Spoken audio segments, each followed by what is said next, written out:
একজন মানুষ যার সাথে আমার কখনো দেখা হয়নি, আমাকে চেনে না, প্রথম মিটিং এ 1 কোটি টাকার একটা চেক দিয়ে দিল। ব্যাপারটা কি স্বাভাবিক শারমিন? তুমি এত অস্থির হইতেছো কেন? উনি তো বিজনেসম্যান, নিশ্চয়ই তোমার প্ল্যান পছন্দ করছে, এই জন্য উনি ইনভেস্ট করতেছে। না, এইভাবে হয় না শারমিন, আমাকে বোকা বানায়ও না। তুমি তোমার পরিচিত তেন শারমিন, চোখ সরাও না, কথার উত্তরটা দাও না, অনেক ডিজাস্টার হয়ে যাবে। এগুলো বাদ দাও না। কেন বাদ দিব আমি? কেন বাদ দিব? আমি তো বুঝতে পারছি এখানে কোনো কিছু একটা লুকাচ্ছ তুমি আমার কাছে। যেটা জিজ্ঞেস করছি সেটা উত্তর দাও। উনি কি তোমার লোক? হ্যাঁ নাকি না? কথার উত্তর দাও। আমার চাচু, কেমন চাচ্ছ? আমার মেজো চাচু। তোমার মেয়েও চাচ্ছ না?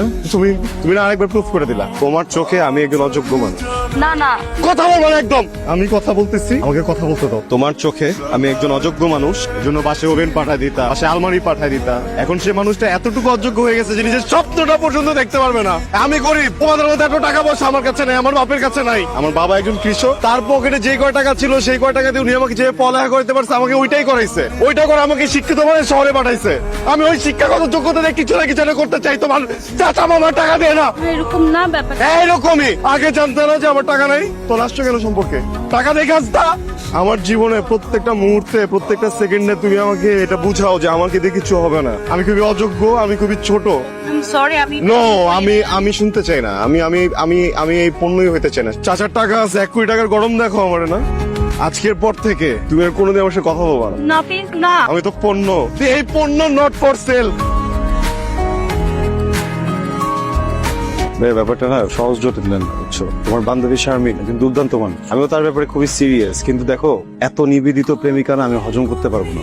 ভাইয়া আমরা না একটু বসি, আমি থাকবো, লামিয়া থাকবে, কথা দিচ্ছি সামনে কোনো পাগলামি করবে না। কিন্তু আপনাদের না দুজনের সামনাসামনি বসে কথা বলাটা খুব জরুরি, প্লিজ। বসো। ভাইয়া কি খাবেন বলেন, অর্ডার দেই। আমি কিছু খাবো না, একটু কথা বলবো। ঠিক আছে ভাইয়া, তাহলে কথা বলে অন্য এই লাইনের কাজে কোথাও যেতে হবে না, বসো। তোমাদের ফ্রেন্ড নিশ্চয়ই তোমাদের সাথে সব কথা বলছে, আমার জায়গাটা একটু ক্লিয়ার করতে চাই। দেখো, সম্পর্কটা তো মেলা দিনের, এটা নিয়ে নতুন করে বলার মতো আর কিছু নাই। আমি আসলে সম্পর্কটাই আর রাখতে চাচ্ছি না। আমি একটু ভয় পাচ্ছি।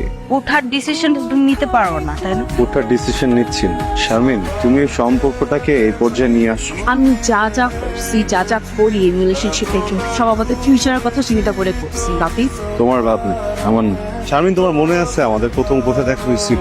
রবীন্দ্র সরোবরে ছোট্ট কিছু বাচ্চাকে তুমি আইসক্রিম কিনে দিচ্ছিলে। আমি ভাবছিলাম তুমি হয়তো ওদের বড় বোন। এত সুন্দর একটা দৃশ্য, এত সুন্দর একটা মানুষ, খুব লোভ হচ্ছিল আমি তোমার সাথে কিছুক্ষণ কথা বলি। সেই কথা বলতে গিয়ে পরিচয়, সেই কথা থেকে সম্পর্ক, সেখান থেকে তুমি আমাকে গিফট দেওয়া শুরু করলে। শুরুতে ছোট গিফট, তারপরে বড় গিফট, এরপর তুমি আমাকে টাকা দেওয়া শুরু করলে। ইদানিং তুমি আমার ব্যবসারও মূলধন দাও। কিছুদিন পর দেখা যাবে আমার সংসারটাই তুমি চালাচ্ছ। শারমিন, তাহলে এই সম্পর্কতে আমার কন্ট্রিবিউশনের জায়গাটা কোথায় একটু বলো তো? শুধুই ভালোবাসা, আর কিছু না? সেটা বলছি কখনো। সবকিছু বলতে হয় না শারমিন। তোমার আর আমার এই সম্পর্কতে আমি শুধু তোমাকেই চেয়েছি, অন্য কিছু চাইনি। কিন্তু আমি নিজের মতো করে কিছুই করতে পারতেছি না। সাধারণ একটা মানুষ আমি, তুমি আমাকে এত বড় বড় গিফট দিচ্ছ, আমি নিজেকে খুঁজে পাচ্ছি না। তোমার উপহার, তোমার চাওয়া পাওয়া সবকিছু মাঝে আমি কোথায় যেন হারিয়ে যাচ্ছি শারমিন। আমার জীবনটা কি আমার না? এটা তো শুধুমাত্র তুমি কেন্দ্রিক না, তাই না? তুমি এভাবে বলো না প্লিজ। শারমিন, আমি যদি জানতাম তুমি এত বড় পরিবারের মেয়ে, আমি তোমার সাথে সম্পর্কতে যেতাম না। আমি নিম্নবিত্ত পরিবারের ছেলে, আমার পকেটে যখন 10 টাকা থাকে না, তখন আমি অনেক বড় বড় স্বপ্ন দেখতে পারি। আমার বাবা আমাকে এটা শিখিয়েছে, আমার মা শিখিয়েছে। কিন্তু তোমার এই উপহার প্রত্যেকদিন আমার স্বপ্নগুলোকে না ভেঙে ফেলতেছে। আমি না এইভাবে আমার স্বপ্নগুলো হারাতে চাই না।